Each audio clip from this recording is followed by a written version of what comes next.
You've been trying for half an hour to get your little bundle of joy to be a bundle of sleep, but so far nothing's worked. You tried the Binky, you tried the Blanky, you even made Mr. Fluffy do the Fluffy Wuffy dance. Alas, your tiny miracle has a very large pair of lungs, but you have an Amazon Echo, so you call for backup. Alexa, call Mom. Calling Mom. And just like that, Grandma to the rescue. Hi, baby. Grandma's here.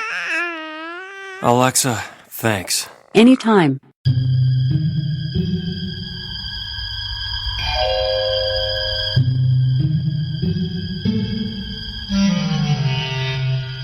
Archangels, ghosts, and Bigfoot. Oh my.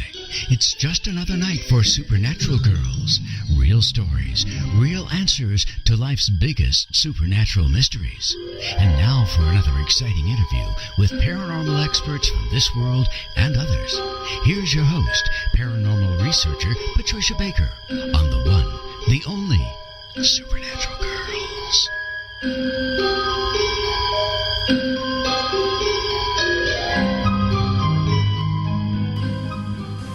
Welcome, everyone, to a very special show tonight on Supernatural Girlz Radio.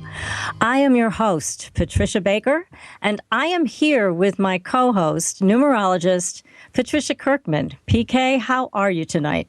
Absolutely fabulous. I can't tell you how excited I am about tonight's show. It is going to be exciting, and it's a real heart-wrenching show. But it's one we have to do. We absolutely have to do this show tonight. And I want to introduce everybody, first off, to our guests, who are all amazing and talented people who are with us this evening. We have Rene Barnett. Rene is the host of NightVision Radio, which is another great show on Inception Radio Network. Her show airs Thursday evening at 10:30 Eastern. Don't miss it. She's got a great show every week. Rene is also a television and film producer in LA, and she's an expert on the facts of this case, the Oklahoma Girl Scout murders. And it was Rene who brought this to our attention, PK. And you and I know when we heard this case, it just about ripped our hearts out. It is a very, very tragic case. It's devastating to know the facts of it. But what we all knew instantly is that this is about a battle between the light and the darkness. That's what this is about. And we wanted to have this show and shed some light on the paranormal aspects of this, on the Native American medicine involved in this, how things went wrong. And, of course, our hearts go out still to the families who lost their beautiful little girls in this horrible, horrible murder. And we also have Michael Bastine, who is an Algonquin Native American medicine man. Michael was an apprentice to Mad Bear Anderson, a Tuscarora medicine man, one of the most unusual and well-known medicine men. He really was known globally. And Michael was his apprentice, and Michael's with us tonight. We also have world-renowned psychic medium George Lugo. Now, George has worked with a number of investigators, including Scotland Yard. And we all know George. He's extremely talented, very detailed in his readings and his communication with the other side. He is going to be speaking to the other side tonight about what happened in Oklahoma that night in 1977. So, Rene, welcome to the show. Let's start with you. I know you have all the facts on this case, and you know all of the paranormal intrigue that occurred. Can you tell us a little bit about what happened and how the paranormal played into this? Sure. First of all, thanks for having me, and hi, everyone. I don't know that I would call myself an expert on the case, but I guess I do know as much about it as probably very few other people do besides the people that were involved in the case, because it's been sort of an obsession of mine ever since it happened. I heard about it that night after the little girls were discovered on the car radio as I was driving cross country, leaving my home in Oklahoma to come to Los Angeles. And of course, what happened was 3 little Girl Scouts were murdered on the first night of their encampment at a Girl Scout camp known as Camp Scott on Grand Lake in eastern Oklahoma. It was really interesting. I don't know how many people heard my show last week, which was rebroadcast just before this show, but it kind of laid out more of the facts of the case last week and then prior to this show. But just briefly, the major suspect ultimately turned out to be a man by the name of Gene Leroy Hart, who was also happened to be a Cherokee Indian. He was a local football hero and, a strapping young man. So nobody kind of wanted to believe that someone like that, especially the Cherokee people, didn't want to believe one of their own could have committed this crime.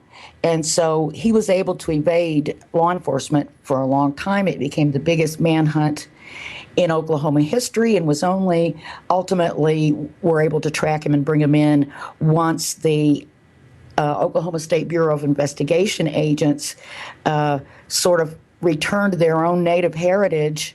They even acquired the help of their own medicine man, who gave them medicine for them to wear for protection for themselves, to put on their bullets, and to put on the track. And we can go into more of that later. But basically, it was a controversial case. Gene Hart was said to have had the help of a powerful medicine man, and he was ultimately acquitted by a jury, and to the shock of many people.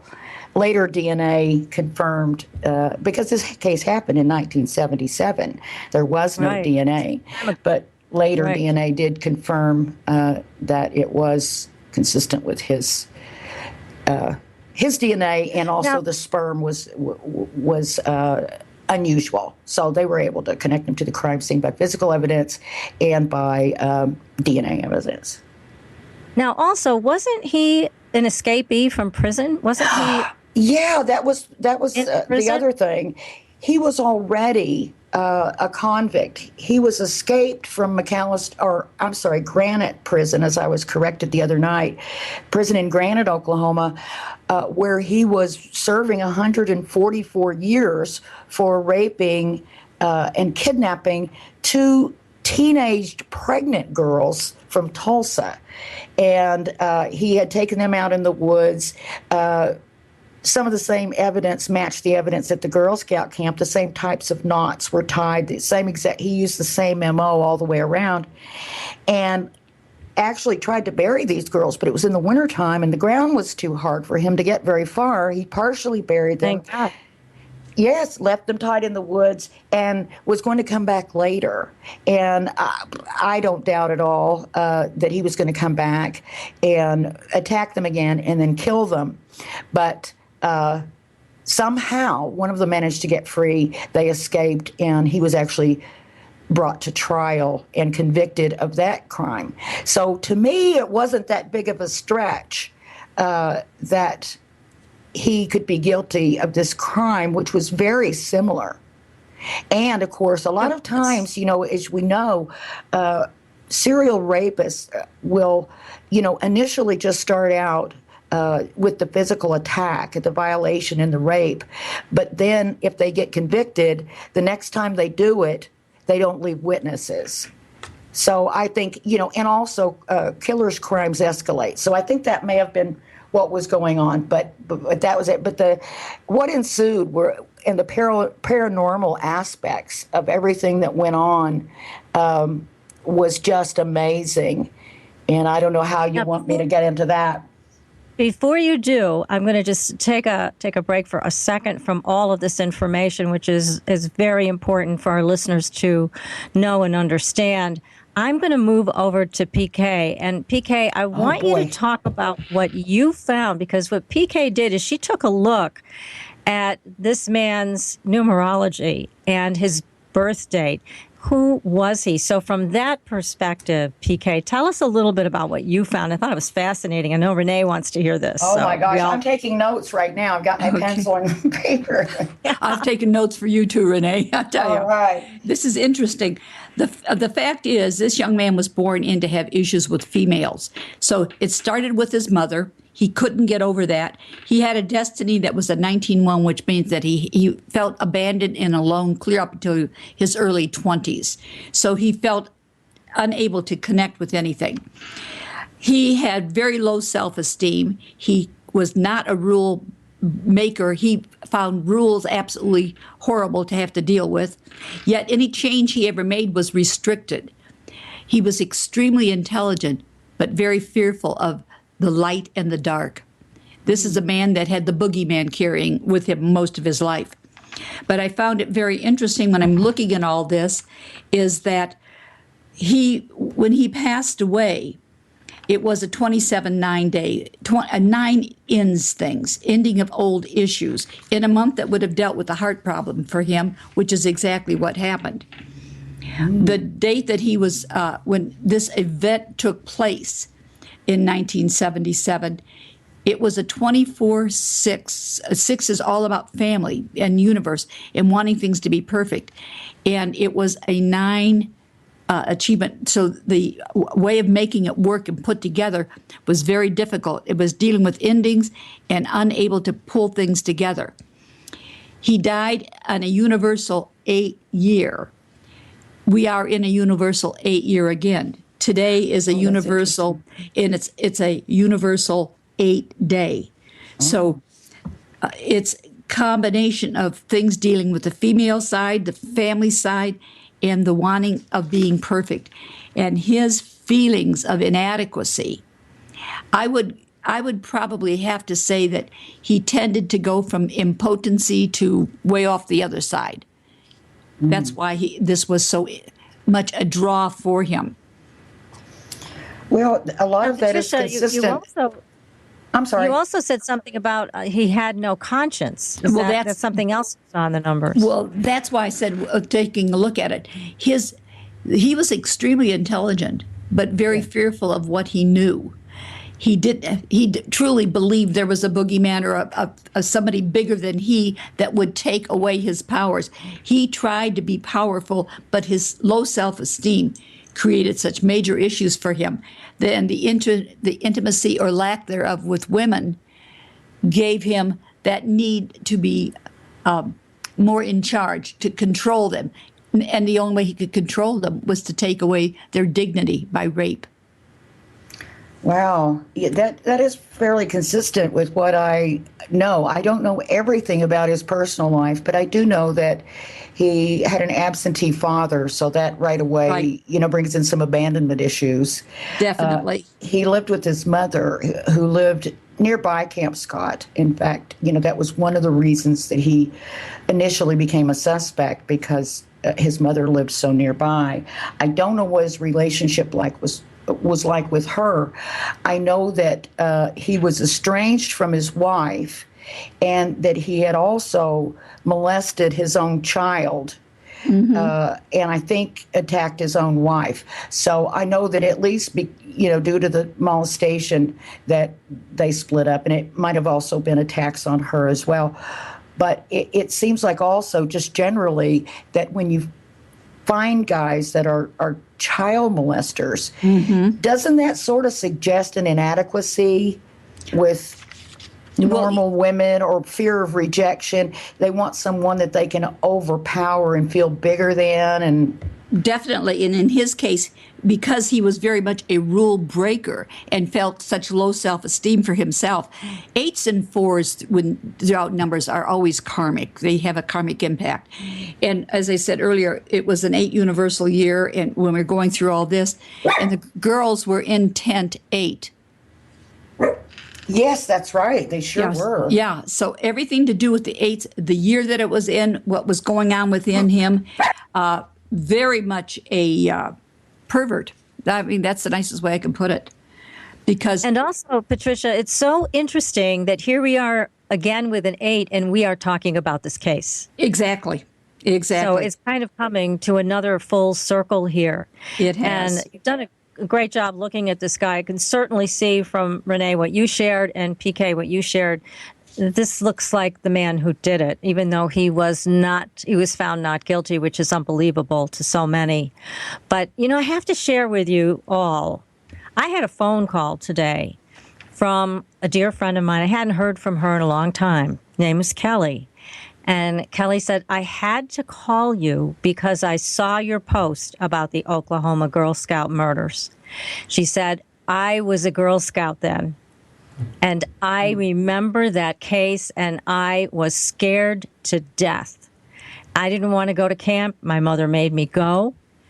But she said, this case, these murders just shook me to my core. She said, when I saw the post, I felt the same way I did back then.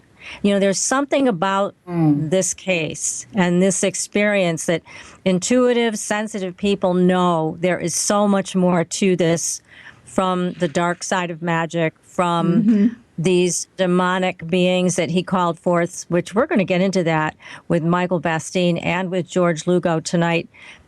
This is what continues to scare people to this day. There was a very powerful phone call from Kelly, and I really appreciate that she called. I know she's not alone in her feelings about this case.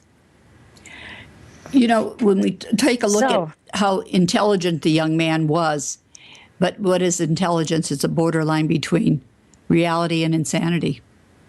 Yeah, he was said to have been very well read and listened to classical music and that sort of thing. So yeah, you're right about that. And that he was able to somehow convince a medicine man to train him and work with him. So that somewhere a medicine man must have felt he had some ability, which is unfortunate because it brought him to a whole new level of power. Well, the medicine man believed him, believed that he was being railroaded in both cases. So he helped him. But unfortunately, I think Gene Hart misused those powers. But, we'll get into what happened later on. But you can't misuse the powers. Exactly. Exactly. Not a good thing. Well, and I also want to just, at least honor these girls' memories. It was their names: Lori Lee Farmer, who was 8, Michelle Gousset, am I saying that correctly, Renee, who was 9, and Doris Denise Mitchell, who was 10. That's actually her last name was Milner. I saw that same typo on some website, but her name was Denise Milner. Doris Denise Milner. Thank you. Milner, and then her little sister was the one that had a premonition about all this. Yeah, let's now talk about that, Renee, because you know all of the paranormal things that happened. So do you want to share that with us? What happened during this case? It's so many twists and turns to this thing. Well, I mean, to me, and PK, you may have something to say about this, about the sort of numerology of it. I don't know, but it just seems so odd. They all arrived at camp on buses. Most of them were from metropolitan Tulsa area. And once they got there, they ate and they were getting ready to, get to their tents. The camp was set up with these wooden floors that were there all year long, and they were quite up off the ground, and then the tents were on top of the floor, so they were on like little foundations. The girls were allowed to pick their own tent mates, and of course most of the girls chose their girlfriends that they had come with and had made plans to come with, and so they all chose up, and there were 4 girls to each tent. And once the choosing was all done, there were 3 little girls that were left over, and that was Denise, Lori, and Michelle.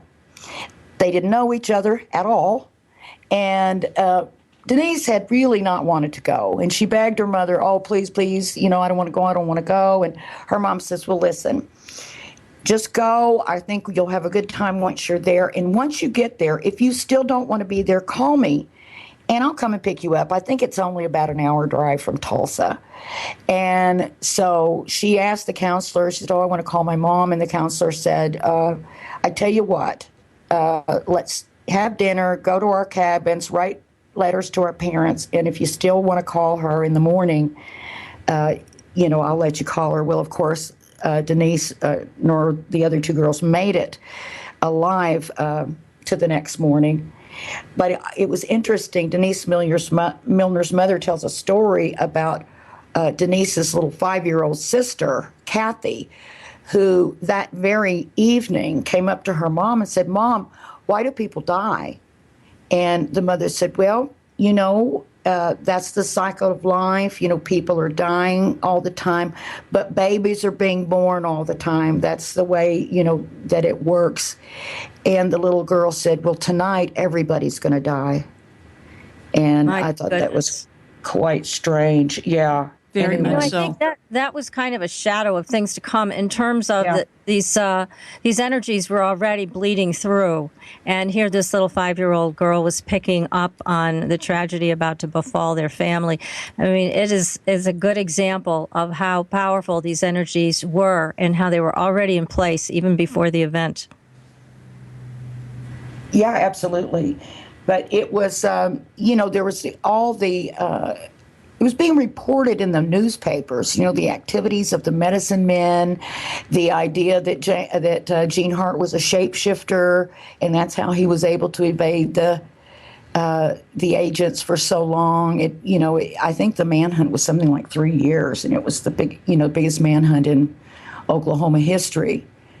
And they had, helicopters and several different law enforcement agencies, volunteers, these amazing this guy tracking was dogs. Going to stomp dances, being seen in public everywhere. Yeah.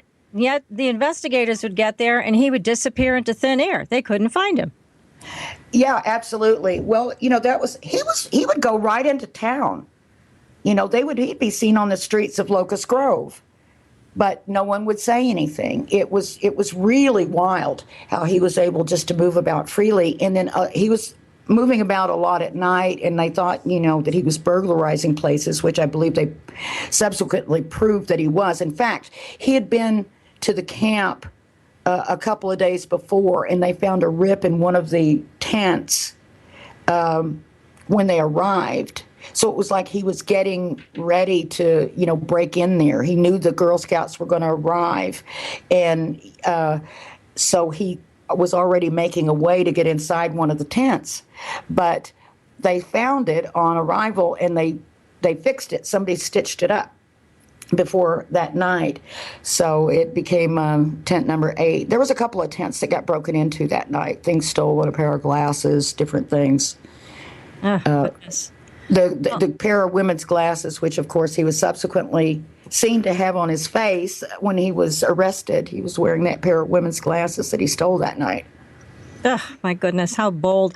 Now, you talked on your show a little bit about Harvey Pratt and how he turned this case around by smoking himself at the water's edge. And when you say smoking himself, what we know to be smudging was what he calls smoking himself. And so can you tell us what happened? Because they were really having a hard time getting anywhere on this case until Harvey did this. They had found a cave nearby that had a lot of evidence.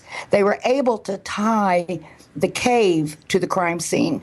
So they knew that whoever had been in that cave was the murderer or was involved in the murder. And so they were trying to figure out who it was, and they couldn't figure out who it was that had been staying in that cave. Well, they had set up a camp, out in the woods, a mobile headquarters for the OSBI. And they were all down there one evening, and they were working and talking, and they looked up and they noticed that Harvey was gone, and they saw him down by the water. So a couple of them walked down there, and Harvey was burning cedar branches, which is, what a lot of the native tribes burn in Oklahoma area. I know a lot of people do sage, but cedar is very, very common and very, very revered in that area. And in fact, my mom still, sends me a bundle of cedar branches sometimes in the mail. But anyhow, he was down there, and he was, putting the smoke on himself, and they came down and said, what are you doing? And he says, well, I will tell you, but you better not laugh. This is very serious to me. And they said, no, we won't laugh. And he says, well, I'm purifying myself. I'm cleansing myself so that I will be worthy to, go on this hunt, so that I'll do the right thing in helping these families that have lost these little girls. And he said, do you want me to smoke you as well? And they said, yes. So he smoked the other 2 agents. And then he says, now we're going to send this smoke out. And it's going to go out, and it's going to fall on someone who's going to be able to help us, who's going to be able to help us identify who this monster is. It wasn't but just a few minutes, and the phone rang back at the mobile campsite. They ran up and answered it.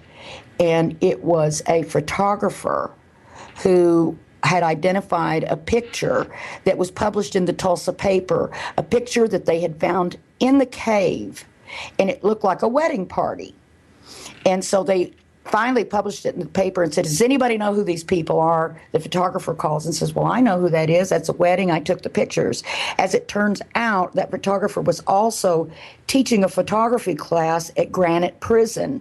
And Gene Hart was the one who had developed that roll of film. And they believe that Gene Hart stole that picture because the woman in it looked just like his estranged wife. Oh, my gosh. I mean, it's just an incredible, heartfelt experience that Harvey Pratt took on by doing the smoke, inviting his fellow investigators. They agreed to come in with him, and then with all their heart, that smoke went out.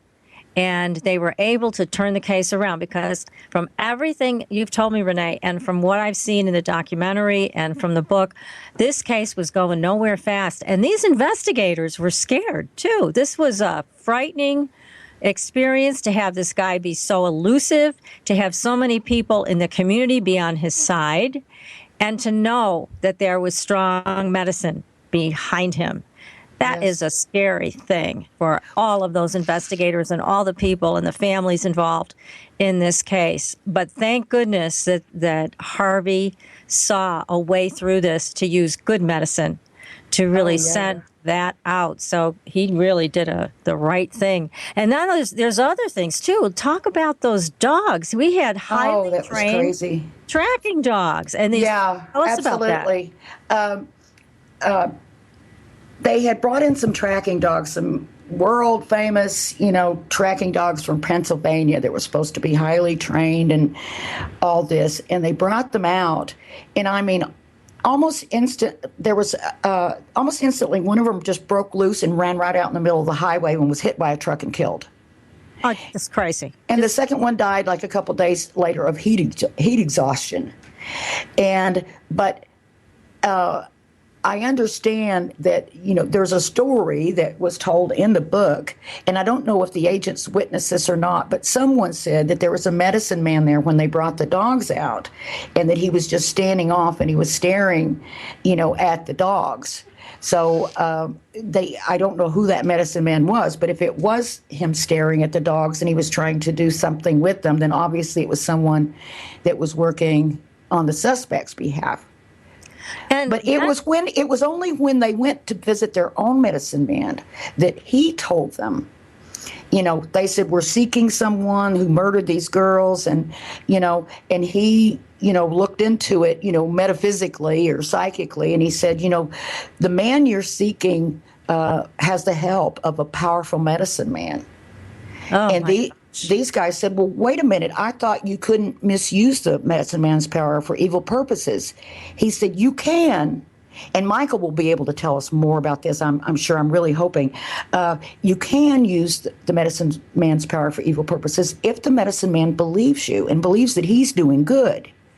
But if you misuse the medicine man's power, look out. It's going to get you. That's right. Exactly right. Oh, my goodness. So we've got so much more to share.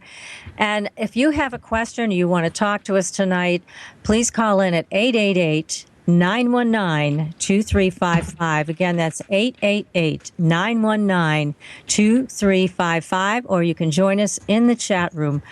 We are having a very special show this evening. We are talking with Rene Barnett. We'll be talking with Michael Bastine and George Lugo, and of course my very wonderful host, PK, about the Oklahoma Girl Scout murders and all of the paranormal stories, effects, and events that went around this case. Hey, guys, if you don't know that the light and the dark are at war and this is for real, this case will convince you that it really is. So stay tuned, everyone. You are listening to Supernatural Girlz Radio, and we will be right back.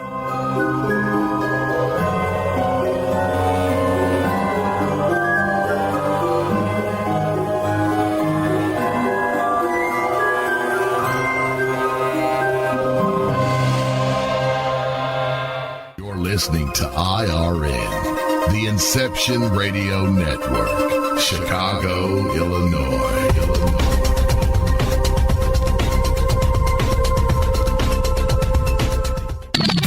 You didn't forget what's coming up tonight, did you? Hi, Inception Radio Network listeners. This is Amanda. Never miss that interview you were looking forward to or the show on your favorite topic. Follow IRN on Twitter, I_R_N, and get reminders about the evening's live shows as well as fun and important updates throughout the week. That's I_R_N, and never miss a great show again. Hi, can you hear my voice? Imagine how many other people can hear it too. If you have advertising needs, then look no further. The Inception Radio Network currently has openings for on-air advertisements and radio show sponsorships. Given any thought to your target demographic? Inception has you covered there too. Advertising on a network gives you multiple opportunities to advertise on a wide variety of radio show broadcasts, and we have one to fit every advertising need. You know, in recent years, internet radio has exhibited a phenomenal listener growth. An Arbitron Edison survey shows that online radio boosts at least 33 million unique visitors each week and 54 million each month. And that number amazingly continues to grow. And these listeners are a part of many businesses' core demographics. And surveys have shown that internet radio listeners are far more likely than regular radio listeners to spend money on a whole range of activities. You know, internet listeners vote, they dine out and eat fast food, and they grab a cup of coffee. And here's the interesting one. They buy items online at a much higher rate than all other market segments combined. Internet radio also enables businesses to connect with consumers during work hours, where increasingly more lifestyle decisions are being made. Advertise with the best. The Inception Radio Network offers competitive advertising rates to fit just about anyone's advertising budget. Stop by today at www.inceptionradionetwork.com or call us toll-free at 1-888-919-2355. Get the word out. Get results with the Inception Radio Network. Are you a fan of Inception Radio Network? Do you reckon it's the best alternative talk radio station on the planet? Well, if you do, head to facebook.com/Inception Radio Network and like the page. Tell your friends, spread the word, and keep listening to the best. Hello, Inception Radio Network listeners. This is Amanda. Remember, you can take your Inception Radio shows on the go. Just download the Inception Radio Network app for your iPhone, iPad, or Android smartphones and access live shows, past shows, guest lineups, and much more. Just visit the iTunes Store or the Google Play Marketplace and download it today for free. Your property tax bill. Have you seen it lately? It's frightening. Your property taxes are going up while your home value is going down. It's time to fight back and win. For the real truth about the property tax system, get attorney Pat Quintilian's book, Are You Getting Screwed on Your Property Taxes? How to Find Out and How to Fix It. Attorney Quintilian answers all your questions and gives you the facts you need to fight a property tax bill that is spiraling out of control. You'll also read about what happens to property owners who don't check their property records, only to find out too late they're taxed on square footage, fixtures, and even buildings that they don't own. Is this happening to you? Learn your rights. Buy attorney Pat Quintilian's book today. Are You Getting Screwed on Your Property Taxes? How to Find Out and How to Fix It. Available on Amazon.com.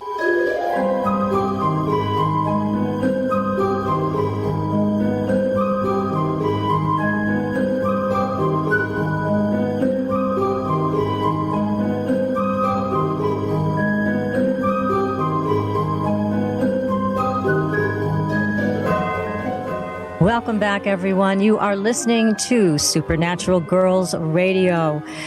I'm your host, Patricia Baker, and I'm here with my co-host, PK, and very, very special guests, Rene Barnett, Michael Bastine, and George Lugo. We are talking about the Oklahoma Girl Scout murders from the side of the paranormal. We are talking about the paranormal events that surrounded this case and made it so very puzzling to all of us.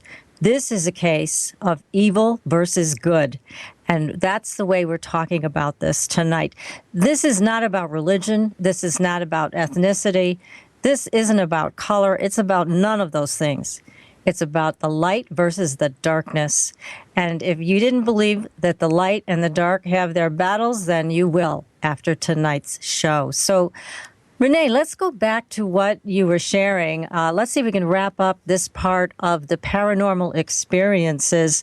There was a time when a big cat jumped into Harvey's lap. What was that about? Well, Harvey, who is to this day an OSBI agent, is also Cheyenne Arapaho Sioux Indian. And he is, as you mentioned earlier, was brought up in the old ways and practiced those. And they had, tried everything. They went to see their medicine man and were given medicine to wear around their necks. And there was medicine to make them invisible.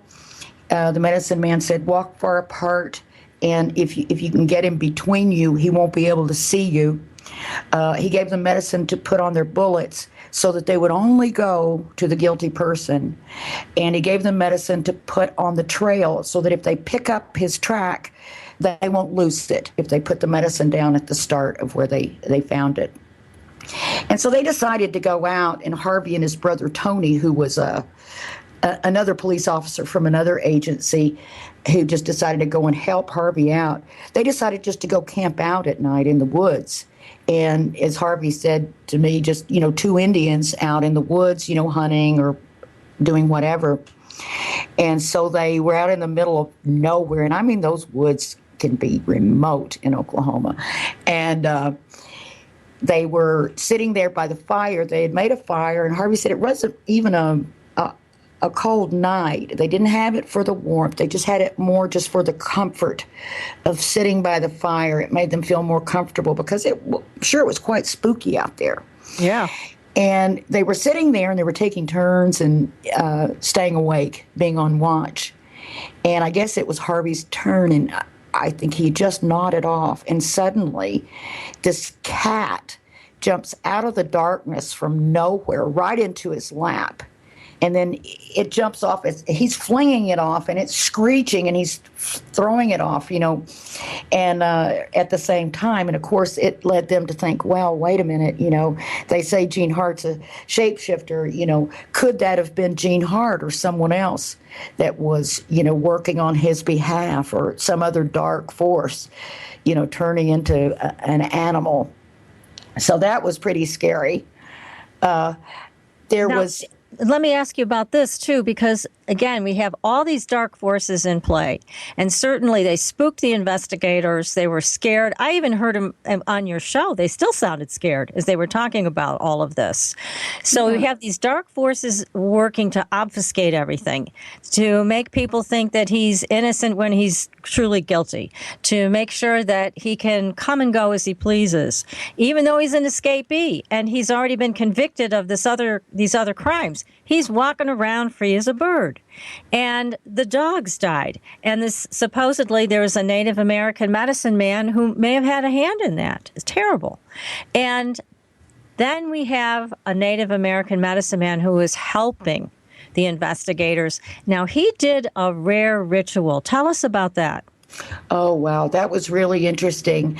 Well, according to this medicine man, whose real name I, to this day, do not know, I tried to wrench it out of Harvey, but of course he he rightly did not divulge the name. But anyway, he's in the documentary that one of the agents made after the trial. I just should quickly mention that when Gene Hart was acquitted, the agency, the OSBI, was so downtrodden and so disheartened by this case because they had all this evidence. They were all, and to this day, are absolutely sure they had the right guy. But he was acquitted anyway.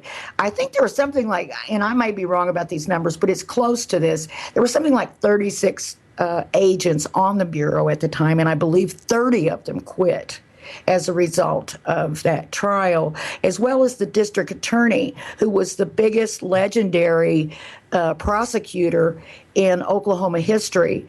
That was the very last case he ever tried, and it's the only one he ever lost. It was a really big deal. Yeah, and so horrible that this guy was acquitted. I mean, I can see why they would turn their badges in. What's the point of all this? Yeah, that's the way they felt. Walk away.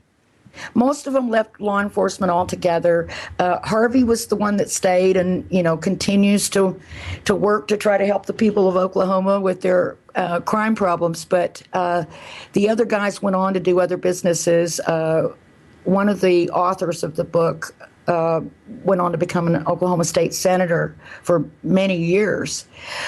So these guys were, sharp guys. And anyway, when they went to see their own medicine man, he explained to them that there was a ceremony that he said, and I'm hoping that Michael Bastine will be able to tell me about this if he knows about this particular thing. But they said there's this old tobacco grown in a primeval forest, and there's just very tiny bits of it left. They call it the ancient one. And according to this elder, he said that a medicine man can live his whole life and go through all these ceremonies and never, ever use the ancient one because it's so rare and it's so important. So it's only used in very, very dire circumstances. And this medicine man felt that this case was important enough to use this ceremony. I don't know what it's comprised of. He would only share that it involved moving water and the ancient tobacco. So he performed this ceremony, and he said basically the ceremony says, the ancient one says that whoever killed these little girls, be it Gene Hart or someone else, stands on the blood of these children, and they will die. And that's what the ceremony was of the ancient one. Wow. And then after he was acquitted, he was jogging around the prison yard. Well, yeah, he had to go back to prison because he still had to go back and serve his 144 years for the rape and kidnapping of the two Tulsa girls. And it was a month later. He was jogging around the prison yard, and he simply dropped dead. At 26 of a heart attack. So I would say the ancient one worked. Yep. Isn't it ironic? Excuse me. I just want to say, isn't it ironic that the 26 is also an 8? Yes. The day of his age? Yes. Yes, that's right. Oh, my goodness. Yeah. But yes, it might have been the ancient one, or it might have been the misuse of the power of his own medicine man, or it could have been those things together. It was too much, and, the power went back on him. Basically, the medicine man's power, if you misuse it, Harvey said that it'll come back on you. Well, that makes sense, Rene, and that's a perfect introduction here for our next guest, who is Michael Bastine. Michael is an Algonquin medicine man, and as I mentioned previously, he was an apprentice to the Tuscarora medicine man, Mad Bear Anderson. So, Michael, welcome to the show. Thank you, Patricia. It's an honor to be here. And it's very interesting and very accurate about the things that are being depicted from that time period and the things that are being brought together, and see how we can merge all of these things. And I thank you for the compliment of calling me a medicine man, but I'm nowhere near the age where you can accept a title like that. And even I'm not sure if I will ever reach that point where I can accept that title, but I'm certainly working on trying to find out and work with these elements. And as I have spoken to you off air, that things keep being revealed to me as I go through time, and that tells me that I'm staying on the correct path and using these teachings in the highest way for the best of all life. And that's why we wanted you on the show, Michael, because we know your integrity. I mean, you're just one of the most integritous people we know, and you do walk the path of light. And again, hearing this whole experience, obviously there was a big abuse of Native American medicine. And I know even when we've talked previously, you talked about how people had come after Mad Bear with bad medicine and witchcraft. It's laundry day. And even though you know there are no zombies in your basement, because you're an adult and zombies are not real, you still can't bring yourself to turn the light off before you go up the stairs due to the creepy hand that will not grab your ankle because, again, zombies are not real. Plus, you have an Amazon Echo, so you wait till you get safely to the top of the stairs and say, "Alexa, turn off the basement light." And the basement light goes off, and you continue upstairs alive. "Alexa, lock the door." Okay. "Thank you." And he had his ways of dealing with that. But this case has so many twists and turns, as I mentioned, and so much heartache to it. What do you feel about this? What is your thought on this case and what happened? Well, I think this is one of the best examples to teach from and for people to understand that if you become a practitioner and you claim you're doing the work of the Creator, but the things that you seem to get involved with don't prove out or say exactly those words, then there is no immunity to the people who are participating and using or misusing the sacred elements that have been handed down and taught.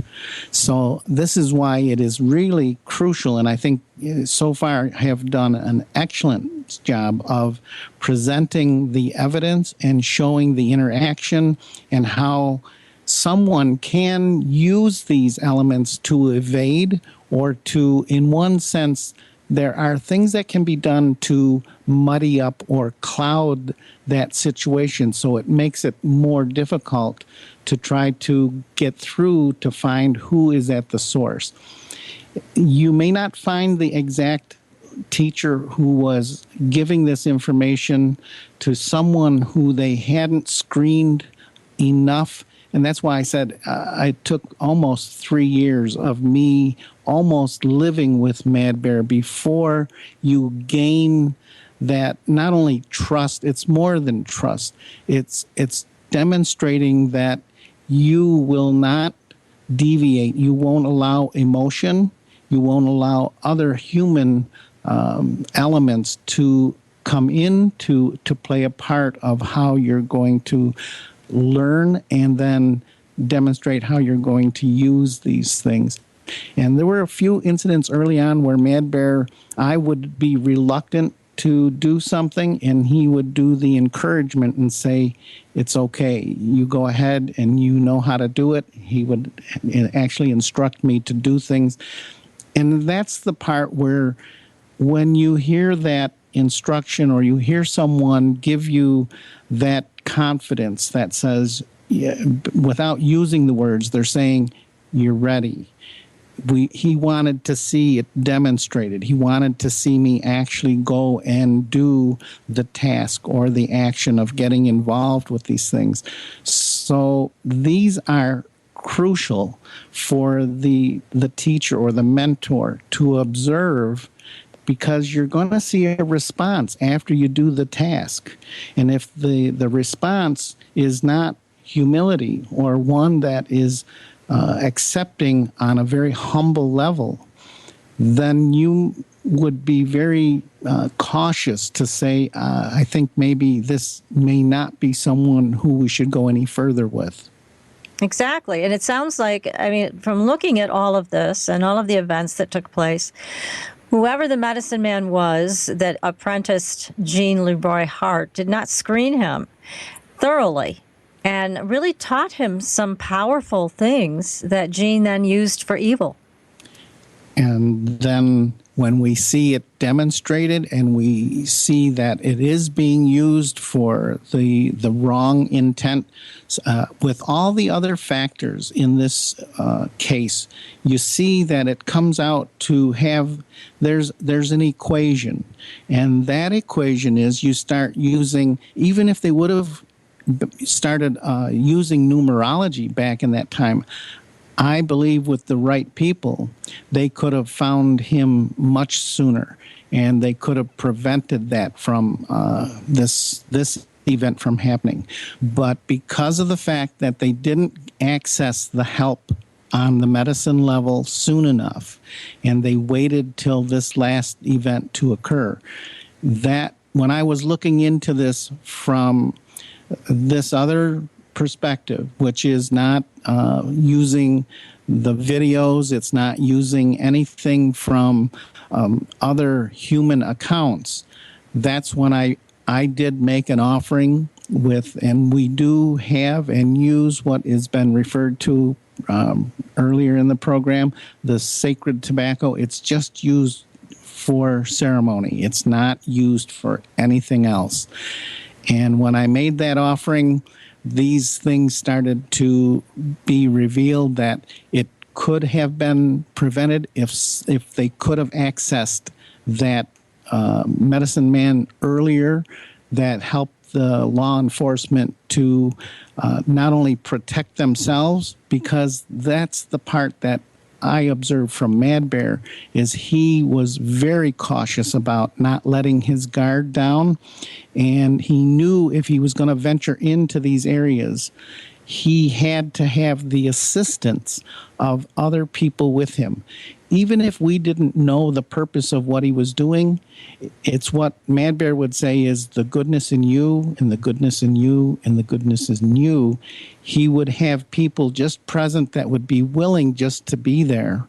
And just having that available to him, it gave him the ability to go beyond what he could do on his own. He just needed the collective, and it didn't have to be a large number, just a few that would be willing to participate, and they actually were able, and I inadvertently, I mean, I was a part of that, but I found out many years later what Mad Bear was doing, and he was trying to reveal or have someone reveal that who they were. It was someone who was doing some behind-the-scenes work to really create some havoc with the elders. And he identified the individual, and it was because of the ceremony that I happened to be a part of with a few other people. But I didn't make those connections until maybe 20 years later. So you start to see that it has to be done in the proper context. And he knew he was venturing into a very dangerous, and he could be vulnerable. So he needed a couple other helpers just to be around. And through that, it got him the information he needed. And that's why I say if they would have accessed this helper after they knew he was out for 3 years, they should have been accessing the other help, knowing that there was native connections, and they would have been able to catch him sooner. But it just goes to show that if we eventually get to the right people, we will find that the goodness will always overcome, and they cannot override the goodness when you implement that in the correct way. So glad to hear you say that, Michael, because that's my belief too. The light always wins. But what a journey here, because it looks like with Gene Leroy Hart and the medicine he was using, it really overpowered the community. It overpowered the legal system, the star prosecutor. I mean, people walked away from this turning in their badges and shaking their heads. How could this happen? This was some powerful dark magic that he was involved with, would you say? Absolutely. And that is why it is so key that anyone who has interest in this area, and I would just recommend to someone, ask the internal voice that would say, why? And if they can't, and if you can't come up with an answer to that, or even get an implication from the people who are inquiring that they want to learn about those things, then it's not to be done. And it really has to be handled in that rigid and that strict of a manner, or we're going to see more of these problems arise. And that's why I've been very cautious, had many inquiries over the years, and you just can't open that door. You just say, well, we'll talk about it in a few days or maybe in a few months, and you let things pass. And if nothing develops from it, I just say it really, we have to be so cautious. And this, I think, is the most perfect example or the model to say, look what can happen. Yeah, this went so horribly wrong. I mean, these poor little girls, their families, it's a scar that will never go away. And it's, again, an example, like you said, a perfect example of things gone wrong. And it does say these energies are real. Absolutely. These dark forces that he was messing with and trying to get to do what he wanted, turned around and used him. And at the end, it cost him his life, which it should when somebody's on a dark path like that. Do you agree with that? Absolutely. And that's why I say when you do cross that line, when you start implementing and you put those things out there, there is no immunity. And those who cross the line have to pay the price. Wow. Something really interesting, a little note to what, Michael, that you said a few minutes ago about using that kind of thing to muddle people's thinking or to confuse the ideas or create chaos. And the Tulsa newspapers reported during the trial, on which medicine men were present at the courthouse on what days. And I remember reading one account that there was a medicine man seen burning something at the four corners of the courthouse, and it was said that it was to confuse the jury, or to influence the jury, Absolutely. Which goes to the idea that you were saying. And it works. And this is why people need to be very aware. And if they could have kept that individual at a further distance from the courthouse, they wouldn't have been able to infuse that element into that case. And I have in the past used tobacco for the right thing when I've been in court. And basically what you do is you project that when the right thing was done, but they say because you didn't have a permit or some other legal part of it, that when we project there is no case here, and it's just been recent, and we actually had the district attorney get up and cross-examine a Native man that I've known for 20 years, and the DA said at the end of his statement, there are no bad people in this courtroom. And I just said, that's because we had no case, and they should not have ever brought this man into court. But these are how we can use it for the good. And unfortunately, there are others who have used it for not so good, and they cross that line. And what about, Michael, the ancient one? Have you heard of that? I know, Rene, you wanted to ask that question. Yes, the ancient one is the element that is referred to that sacred tobacco. And each nation has their own version or their own particular variety of tobacco, which is not used for anything other than ceremony. And the way Mad Bear explained, I asked Mad Bear, I said, why tobacco? After looking outside and seeing all the variety of plants, I said, why this particular tobacco? And he said, do you recall in history a time when the earth was purified and it was done with water? And he said, at the story or the legend that was handed down to the native people, he said, while they were doing cleanup, these little sprouts came up through the silt. And when it got seen and expressed amongst the people, the medicine people came down, they stopped the cleanup, they brought everyone to where those plants were, and they made it very clear. They said, because this is the first plant to return to the humans after the purification, then they said this plant will be used to talk to the Creator, to offer for plants for medicine, to give this communication. That plant was the sacred one. Well, thank you for that, Michael. Wow. We're going to have to go to a break in a minute, but again, this is a really helpful conversation to have with you. We're so grateful to have you on the show. If you have a question in our audience, please write it in the chat room or call in 888-919-2355. That's 888-919-2355. You are listening to Supernatural Girlz Radio, and we will be right back.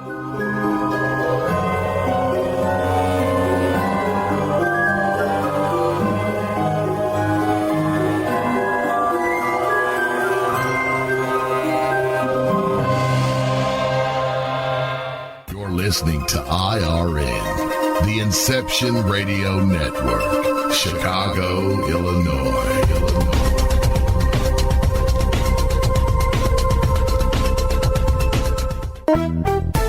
Hi, Inception Radio Network listeners. This is Amanda. Just a reminder that Inception Radio Network is on Twitter. Follow us at I_R_N and keep up to date about who's on tonight, what interviews they'll be doing, who's guest spotting, what topics they'll be covering. Tweet to us, tweet about us, retweet topics to your friends, and most importantly, never miss a great show again. That's I_R_N.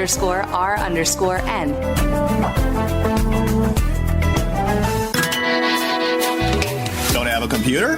Is your internet connection down? Don't worry. Use your trusty cell phone or landline and call into our listen line at 401-283-6700 to listen to the Inception Radio Network 24/7. Again, that call-in number is 401-283-6700. For the Inception Radio Network, I am MJ.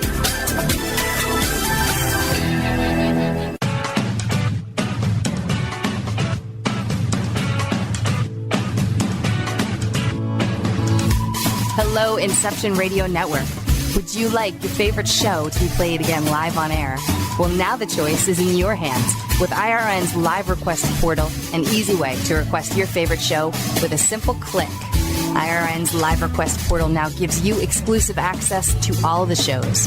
How easy is it? Simply type a show name or a guest name, click request, even write a dedication message, and that's it. Try it now. Simply visit InceptionRadioNetwork.com, click on the live request tab under the show menu. Now playing your favorite show is just a mouse click away. Are you a fan of Inception Radio Network? Do you reckon it's the best alternative talk radio station on the planet? Well, if you do, head to facebook.com/Inception Radio Network and like the page. Tell your friends, spread the word, and keep listening to the best.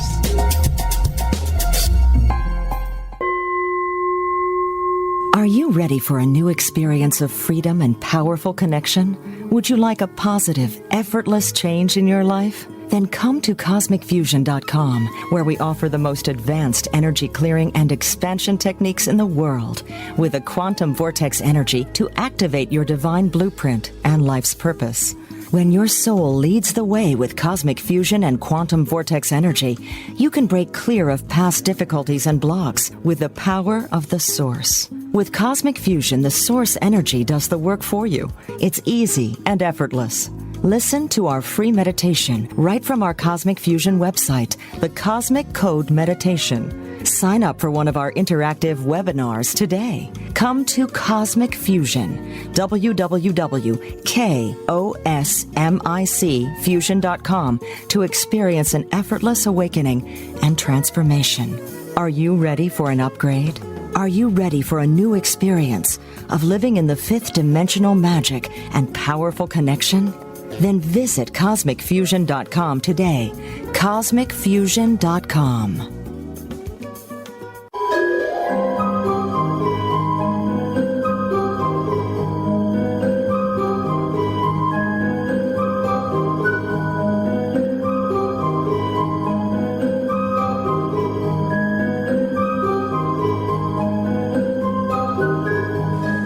Welcome back, everyone. You are listening to Supernatural Girlz Radio, and I am your host, Patricia Baker. I am here with my co-host, numerologist PK, Rene Barnett, the host of NightVision Radio, and a very talented TV and film producer, and as somewhat of an expert, although she won't admit to it, on the facts of this case. She's also a native of Oklahoma.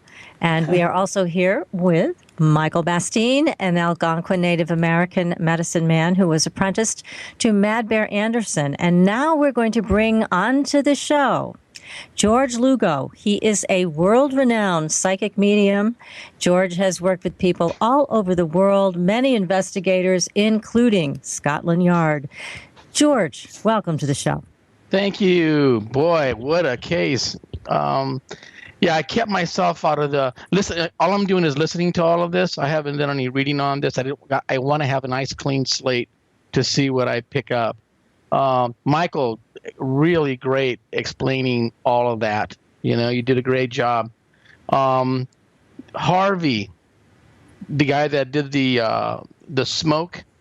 Yes. I get this very organic feeling with this man, and when he did that, that was a very brave thing, and how the smoke works and all of that. That was just amazing. The one thing I heard in all of this, a couple of things. I heard a little girl say number 8. Ah. So, and I think it's the number of a tent. Or the dwelling that they were all in. I just heard somebody say 8. They were in tent number 8, yeah. And I think they were affecting you, PK, because you kept bringing up 8 this and 8 that and all this. And I think they were trying to get it through that's real significant, that number 8. I also got a little girl saying, my mother, her health has gone down because of what happened. And this happened in 1977, is that right? Yes. Yeah. Yeah, and I got this saying, I think she said Sherry, I think it was Sherry. She mentioned Sherry, and she said mom, and then she said Sherry, and then she said I'm okay, like I'm all right. The feeling that's what I got out of all of this. And so much to be said, but as far as do any of you know the parents at all?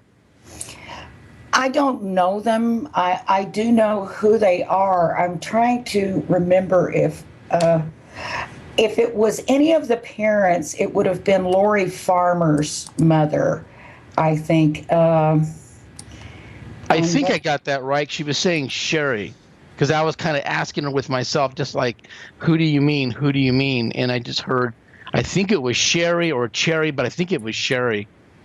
I'll look for that while we're talking here and see if I can track that down. Yeah, so I got that. Now, as far as what's this guy, Hart? Yeah. You know, I feel that, Patricia, you did a really great description of him through the numbers. Low self-esteem, fatherless family, this kind of thing, and very strong. I feel that he was a fairly good-looking guy too, and well trusted, but dabbled into spiritual things and used, I believe, what I think Michael was talking about, those medicine man or someone that taught him some stuff. But he had like a side, like the medicine man, I don't feel was cautious enough. But Michael was complex. Not Michael. Is his name Michael? No, his name is Gene. Gene. Gene is a complex person, and even though he may not have come across as the sharpest blade in the pile, he was actually very kind of like second thought, like everything had a double meaning to it, and he kind of chose I felt that he was cloaked, and to be able to walk around the community freely like that, I feel that, he had help, but I feel it was a darker force with him and could recognize the cracks in his personality and do a sort of, I don't want to say possession exactly, but a touching of him to make him think this way, to make him do these things, and then he could pull out of it. But I feel that this darker force kind of cloaked him so he could walk freely amongst people. I also feel that there was a younger medicine man that taught him some things, right? Was he in his 40s or so? I'm not sure. Now, the medicine man that he was captured at the medicine man's cabin, he was an old man. He was an old man? But there could have been others, Yeah, I feel that he learned something from the old man, but there's somebody who seems to be like in their mid-40s that he was associated with that showed Gene how to do a lot of things, but mostly for good. But Gene, being pulled and taunted by this darker side of himself, turned it into the things that he did. And now the medicine man that the agents used, he was around 40. He was in his 40s at the time, and he was obviously working for the good. And by the way, Lori Farmer's mother's name is Sherry. Oh, wow. Okay. Yeah. Good. That's good to know. Yeah. Yeah. That's right. Did she say anything else, or is there a message or anything? That she's around her mother. That actually the other girls are doing fine. That they're all there. They're all in the light. They're all fine. They're innocent. So innocent, and they just make me feel like their families have suffered so much. Their families have suffered, still are suffering. It's more of a coping than anything else. Yeah. They were babies. They were babies. Yeah, they were just little babies. And, they just made me feel like they're still attached to their families, and for them not to worry that they're all in the light, they made it, that there was no ifs, ands, or buts about it. They just went into that world. They are kind of making me feel what they went through. Yeah. But oh goodness. Yeah, it's pretty horrible. But this guy Gene, I just feel like, Patricia, you were right on with the numbers, man. That was like so close. That's the feelings that I was getting about this person. And I feel that people he was able to kind of like fool people. He had this cloaking thing about himself. And that's why I keep getting this feeling. I also feel that he's still dangerous. Wow. I still feel that he can cross here. I know that he's being, contained in a sense, but he is able to move freely, but can't really do anything to anyone, but can do what was done to him as far as like finding somebody with low self-esteem, right, getting into them, influencing them. So I feel that he still kind of has that. I feel like he's walking the earth in his town. And it's interesting, you mentioned a cave. I felt that was one of the places that he was staying in, located in a cave. And then just a lot of, he makes me feel himself personally. And real tortured person. Spend a lot of time alone. Spend a lot of time with, I feel like wanting to use a knife. I don't know if he did use knives, but wanting to, but didn't do it. The guy had some skill, definitely has some skills. But as far as the spiritual world, it was very distorted. I get a lot of static with it, and him trying to figure it out, and him having to deal with it, and like adrenaline rush. The human part of him is the adrenaline rush of doing these things.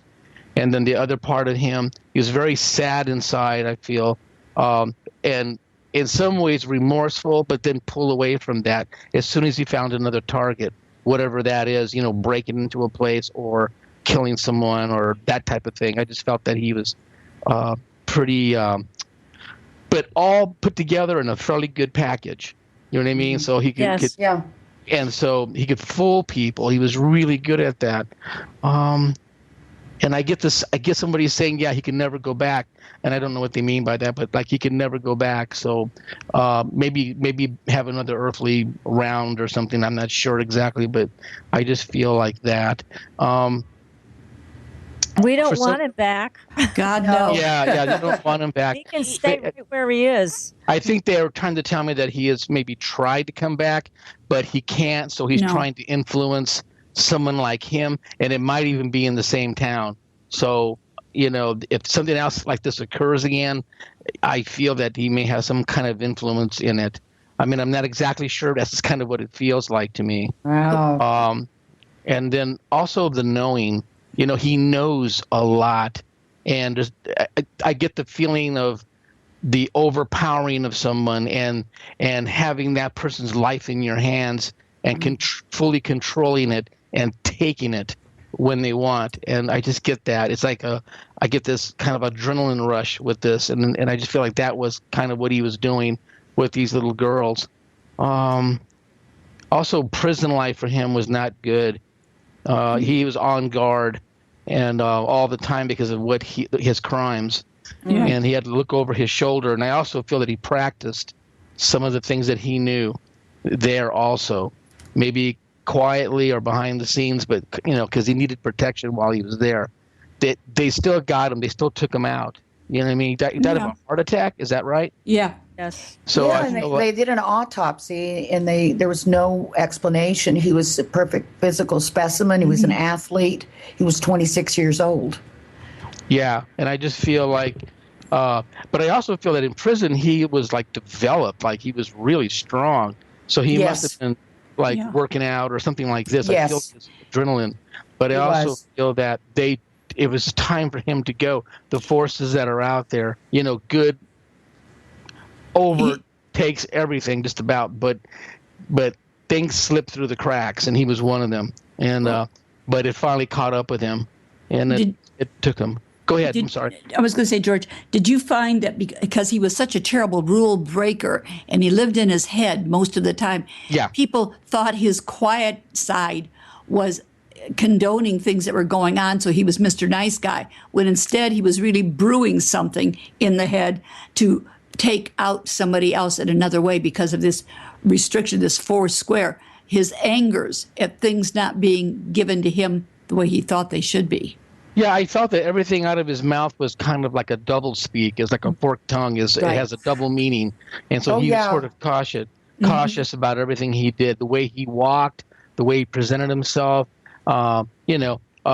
seemed like a normal average person, kind of doing that, but kind of like almost like you said, athletic, he was sort of kind of outgoing that way, but kind of quiet and just very dark. He had an arrogance about him that, probably belied that inadequacy thing, PK. Yeah. Right. Usually when people have that kind of an arrogance, it's usually covering up the opposite. Oh, yeah. They carry that John Wayne walk when they have nothing there to back it up with. Yeah, this I felt guy had no feelings at all. You're right. Yeah, like it had an error of entitlement. And but it was fragile. And the people that knew him well, he would stay away from.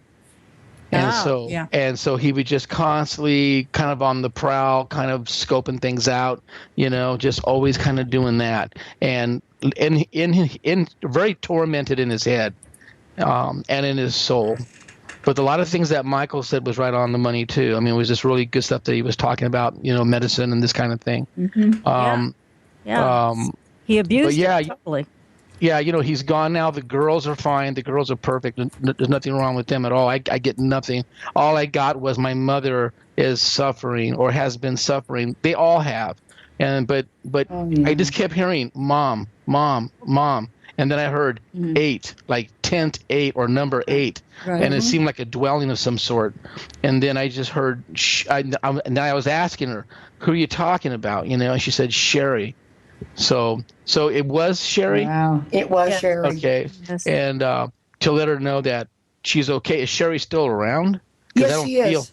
Okay, because I don't feel her. Yeah, I only get people that have crossed. And she's still around. Her parents are probably might be around, in their 60s. Mm-hmm. They're not that old. Her father is still a practicing physician in Tulsa, and her mother started the Oklahoma chapter of Parents of Murdered Children, 20, no 30 wonder years this girl ago. is stepping up, because the feeling is like she's very proud of her family, and this actually in a bad way turned out to be a good thing because her mother's doing this now. You know what I mean? So out of all this horror, something good, positive came out of it. But it took a toll on her, and she makes me feel like her mom working with this organization is sort of like therapy for her too, in a sense, to go through other parents and what they've gone through and this kind of thing. There is you probably don't know, but I feel like there was like trees planted for these girls or some sort of memorial for these girls. Did you say Lori was her name? Yeah. Yeah, was there you probably don't know this, but I feel like there was some kind of a monument erected, maybe with their names on it, or a children's park. She makes me feel like there's like a park or a wall with murdered children on it, and then like a playground right next to it, like things that kids can climb on and all that. Feels kind of like this. I don't know if that exists or not, but this is kind of what she's showing me. I don't know. Yeah, so, I don't know. But she makes me feel like what her mother's doing is also a very good thing for other parents. Even though it's a sad thing, it's a way to cope and deal and heal. So, that's what I'm getting out of all of this. But boy... George, let me just ask you a question, too, because Lori comes across to me anyways as the eternal optimist, but much more contemplative about this event than Michelle or Denise. Do you pick up something similar about her? I mean, she seems still kind of mulling this over and trying to go deeper with it about an understanding. This is Denise. This is the other child? No, this is Lori. Oh, Lori. Oh, Lori's... To me, Lori came across as being very bright, a doer, Yes. like, you know what I mean? Like, I feel like she, souls cannot change your life path. They cannot mess around with your journey, but they can nudge. And I feel like her light with her mother is very, very special. Mm-hmm. And so she's able to help her mother or bring things to her mother, and her mother has to be sensitive enough to recognize it and go with it. But her mother has a lot of tenacity. She says her mother has a lot of tenacity, and a lot of things have fallen into place, and a lot of help has come to her. But she's got the oomph to kind of get it done, and she makes me feel like her mom's gone through a lot of red tape, and to get things done, but has done it. I don't know. I mean, I feel like there's a memorial park, some sort of like a little section of a main park that like a children's memorial park or something like that. It might be in the works or it's already done, but I also feel like a planting. Yeah, I also feel like a planting of trees and bushes dedicated to kids, or one to her for sure. But I also get flowers and this type of thing when I get people like benches or people can sit and have a conversation with their children and that kind of thing. So, yeah. I wouldn't be a bit surprised. Yeah. And then now has Gene's mother crossed over? Yes. Okay. Because I get 3 women, and I feel that this is probably they seem to be elders. And I don't know, there's something about, talking to him about all this, and he's gone through a lot. He has to feel and continuously feel the pain that he's created back here with the parents and the family members that basically hate him, and I know that there's some forgiveness involved here, and he's all about trying to correct all that, but he just makes me feel that he just had a really rough time of it. He tried to make sense out of it all. Gene tried to make sense out of everything, but it was just once after his first kill and all that, it was just like it was overpowering. And then whatever this dark force was just kind of had him. It wasn't like a full possession. It was just like this nudging, this partial thing that would get into him, and he could feel himself kind of surging inside, and then select his target. He also makes me feel that he was relaxed at times, and things would show up, almost like light up for him. And then he'd go, oh, that's the next one right there. Or he'd get methodical about who he was going to do next. But it's over. I mean, that whole thing is over, and he is where he is. I know this is going to sound really crazy. I don't feel like he's like burning in hell, anything like that. He's just he's just in this other world,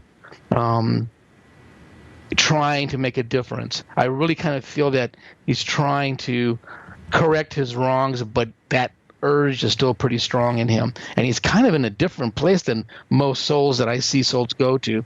This place that he's in is like in a place where he's sort of stuck. Not limbo, but just kind of like has to feel these things that these people that are left behind with all this pain, he has to feel it constantly. And I know he's trying to turn things around and change things, but it's a long haul for him. I don't know, it just feels like that. I also feel that people in that town, remember what happened, and there are some people that during that period of time feel almost him like walking by, like they almost see him on the street still. So there's a strong energy there, strong thing there. Anyway, that's what I got. Again, George, this is really good information, and I think what people need to understand about these dark entities is that they can be very seductive. And absolutely. They can tell you, well, do this. I mean, they don't come out and say do this, but that's that nudging you talk about, the pushing people in a certain direction to act in a certain way with promises of power or superiority or whatever the heck it is they're into. Right. And that's how they continue along this relationship path with people like Gene Leroy Hart. And they hook them in, and like you said, it wasn't a full possession. I believe you're absolutely right about that. This was more of a partnership, but that entity definitely had the upper hand. So it's, again, a good example of not getting involved in these types of energies. It's something to stay long way away from. And those darker forces are always looking for a crack. For like a weakness in you. Yes, that's exactly what they're looking for. Yeah. And that's absolutely right. And oh my goodness, is there anything else that you pick up on the overall issue of this entity and how it was using Gene and how it overpowered the system? I mean, this is a very powerful entity. Yeah, well, everything that Michael was saying about clouding and sort of like cloaking things and all of that, it was absolutely accurate. I really felt that. I feel like he was able to travel in the area that he lived in or wherever this was, what the cave was and his town and all that. And there's just kind of a haze almost that anyone who knew him or suspected him, they were kind of fearful and not say anything. I also feel like there was somebody else involved that had, some type of medicine where they could, I don't know. I just feel like somebody is crying, but almost like a medicine man that is crying because they had something to do with his learning and maybe doing it prematurely or something of that, and he wasn't ready, even though he seemed to be ready. I feel that he could win you over. I feel that Gene can win you over pretty easily. He seemed like an all right guy, and whoever took him on to teach him, I feel is sort of sad because of, it was too premature and didn't see it. Or Gene was able to snow him, or the medicine man. He snowed everybody. And Patricia, you remarked on, I think there was like 1,000 or more people at his funeral. He was very supported. People were raising money for his defense. It was crazy.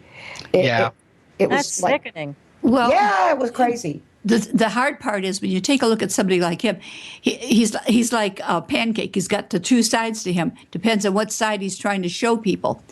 This man was extremely intelligent, but he knew how to manipulate people. He would live in his head to watch what others did, and he would turn around and use it against them. A lot of this came across, thank you for giving me, Rene, his mother's birthday, because his mother had major issues with men in her lifetime, and she had many things to say which actually tormented him throughout his life. And the ironic part is she died in her 4th year, which dealt with some major health issues that she was never able to release because of him. Mm. Interesting. Oh, my gosh. Oh, goodness. I mean, this is a wonderful discussion to have on a very difficult subject. And, George, we heard the emotion in your voice as you contacted Lori and Michelle and Denise. And again, I can't thank you enough. I know how hard that is when you're talking to people on the side who had a very traumatic passing such as this. And it's not easy, I know. Yeah, it's hard. Yeah, it can be kind of difficult at times. I feel a lot of it, and it just... So yeah, these are hard ones, I bet. Yeah. Yeah, it's very difficult, and I just want to keep honoring their memory over this. Absolutely. Monster, because they are the light. They are the innocent little girls in this that we always have to remember. The light always wins, and as you mentioned, they are in the light. And Lori specifically is still with her mother and helping her mother on her journey even now. And that's a beautiful thing to know. But the rest of this, my goodness, I can't thank all of you enough. Rene, Michael, George, PK, for all of your insight and all of the deeper messages of this. This is the battle, the light and the darkness. How conscious do you want to be? And can you be? And can you live your life with an open heart? Can you walk the path with a heart? As we all are able to contact more and more of these energies, we need to ask ourselves that question. Can we walk the path with a heart? Thank you, everybody, for this evening's discussion on the Oklahoma Girl Scout murders. Thank you for joining us, and we will be back next week. In the meantime, we will see you on the Blue Highway. Good night, everyone. Good night.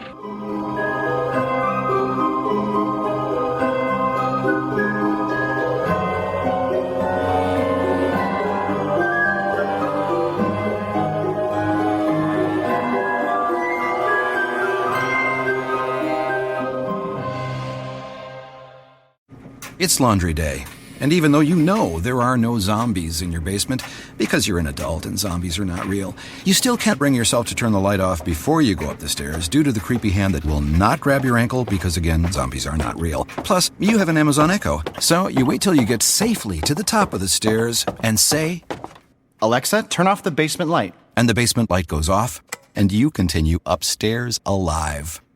Alexa, lock the door. Okay. Thank you.